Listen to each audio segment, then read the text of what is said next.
আসসালামু আলাইকুম আপুরা ভাইয়ারা, সবাই কেমন আছেন? এবং আমার যারা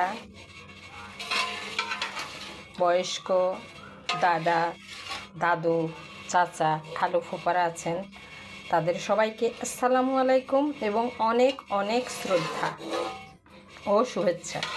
আপনাদেরকে আজকে একটা কথা বলবো, সেটা হচ্ছে আপনার যে আদরের নাতনি আছে না বাসায়, নাতি নাতিন, তারপর আমাদের যাদের হচ্ছে একটা মাত্র বাচ্চা, মেয়ে বাচ্চা, একটা মাত্র ছেলে বাচ্চা, এদেরকে আমরা অনেক আদর দিয়ে মানুষ করেছি।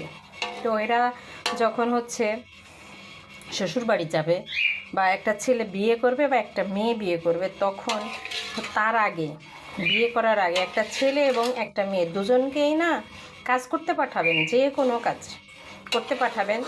যে টাকা ইনকাম করতে কেমন লাগে, বাইরে রোদে গরমে বৃষ্টিতে ঝড়ে হাজব্যান্ড এবং তার বাবার দুজনের বাইরে থেকে টাকা ইনকাম করে নিয়ে আসতে কেমন মজা লাগে, সেটা হচ্ছে এদেরকে একটু না বোঝানো দরকার। কারণ কি, আপনার আমার সন্তানদের আমরা যে মানুষ করি, আমরা নিজেরা অনেক কষ্ট করে, বাসায় মা গরমে রান্না করে খাওয়ায়, আর বাইরে বাবা রোদ গরমে হচ্ছে টাকা ইনকাম করে নিয়ে আসে, ঝড় বৃষ্টিতে ভিজে, তারপরে বসের কথা শুনে, তারপর অনেক ছলচাতুরি করে, কেউ চুরি ডাকাতি করে, কেউ ছিনতাই করেও তার সন্তানদের মুখে খাবার তুলে দেয়। কিন্তু বাসায় থাকা ওয়াইফ, আমরা ওয়াইফ বা আমাদের ছেলেমেয়েরা, এটা আমরা কিন্তু আসলে বুঝতে পারি না।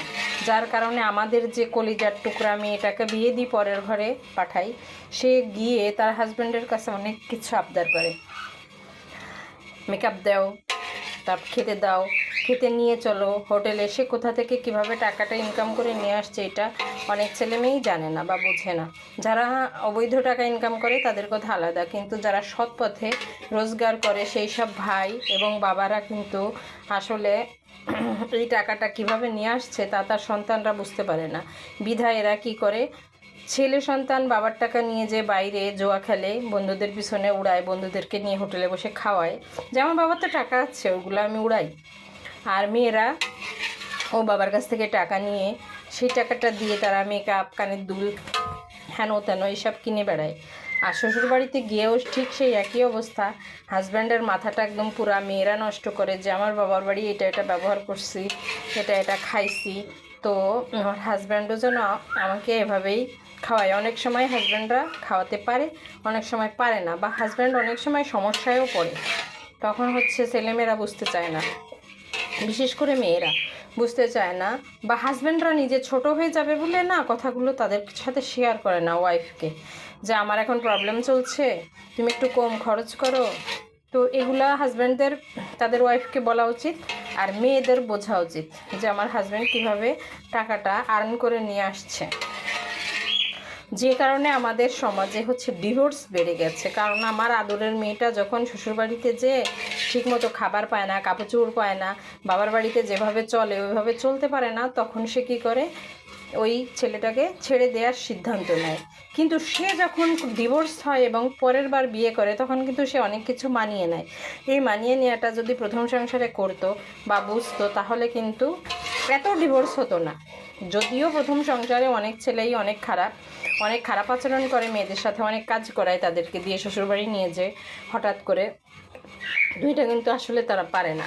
তো তাই আমি বলবো, আপনারা আপনার আদরে মানুষ করা বাদর যে ছেলে মেয়েগুলা অতি আদরে মানুষ, তাদেরকে একটু না বিয়ে করার আগে কাজে পাঠাবেন, আগে কাজে পাঠাবেন আপনার মেয়েকে। সে হোক দুইটা টিউশনি হোক, একটা টিউশনি হোক, বা হচ্ছে প্রতিদিন যে কোনো একটা জবের ভিতর তাকে পাঠাবেন। তার টাকাটা আপনার প্রয়োজন নাই, কিন্তু ও বুঝুক কীভাবে টাকা ইনকাম করতে হয়, এবং আপনি বা তার বাবা বা হাজব্যান্ড কীভাবে বাইরে থেকে টাকা ইনকাম করে নিয়ে আসে। তাহলে না অনেক মেয়েই হচ্ছে মাথা ঠান্ডা করে সংসার করবে এবং বাইরে বুঝতে পারবে যে বাইরে থেকে টাকা আর্ন করে নিয়ে আসতে কতটা কষ্ট হয়। ঠিক তখনই মেয়েরা বোঝে যখন ডিভোর্স হয়, তারা নিজেরা কাজে যায়, তখন বুঝতে পারে। তখন দেখবেন ডিভোর্স হওয়া অনেক মেয়েই আসলে সংসার করে পরবর্তীতে। প্রথম জীবনে তারা বুঝতে পারে না, কিন্তু পরের জীবনে তারা ঠিকই বুঝতে পারে যে আসলে টাকা ইনকাম করা কত কঠিন। আর ছেলেরা বাইরে থেকে এসে হঠাৎ করে অনেক সময় অনেক বেশি খারাপ ব্যবহার করে, সেটা আসলে করা উচিত না। আবার যারা করে তাদেরটা প্রথমে মেনে নিতে হয়, তারপরে দেখতে হয়। তার যদি এটা অভ্যাস হয় তাহলে ছেড়ে দেওয়া উচিত। আর যদি দেখেন যে না, পরে সে ঠিকঠাক মতন ঠিক হয়ে যাচ্ছে, তখন আর তার সাথে খারাপ ব্যবহার করা উচিত না। তো আল্লাহ হাফেজ, আজকে এই পর্যন্তই রাখলাম। আপনারা সবাই ভালো থাকবেন, সুস্থ থাকবেন। আর আপনার ছেলে মেয়েদেরকে যে কোনো একটা ছোট হোক বড় হোক কাজের ভিতরে দিবেন। আল্লাহ হাফেজ।